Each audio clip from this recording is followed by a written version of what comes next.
మీకు తెలుసా నరసింహస్వామి అవతారం ఎందుకు వచ్చింది? వరాహ నరసింహస్వామి అవతారం ఏంటి? హిరణ్యాక్షుడు ఎవరు? హిరణ్యకశిపుడు ఎవరు?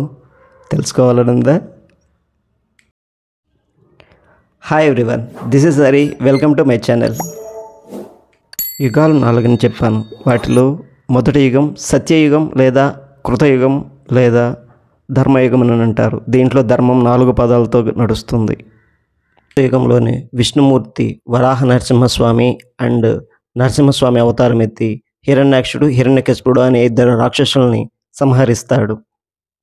2 రాక్షసులు కశ్యప మహాముని కొడుకులు, హిరణ్యాక్షుడు హిరణ్యకశిపుడు. హిరణ్యాక్షుడు భూదేవిని అపహరించడం వల్ల విష్ణుమూర్తి వరాహ నరసింహస్వామి అవతారం ఎత్తి సంహరిస్తాడు. అలా తన సొంత తమ్ముడిని సంహరించడం వల్ల ఎక్కడలేని ఆవేశంతో హిరణ్యకశిపుడు బ్రహ్మదేవుడికి 100 సంవత్సరాలు తపస్సు చేసి మరణం లేనిటువంటి ఒక వరాన్ని పొందుతాడు.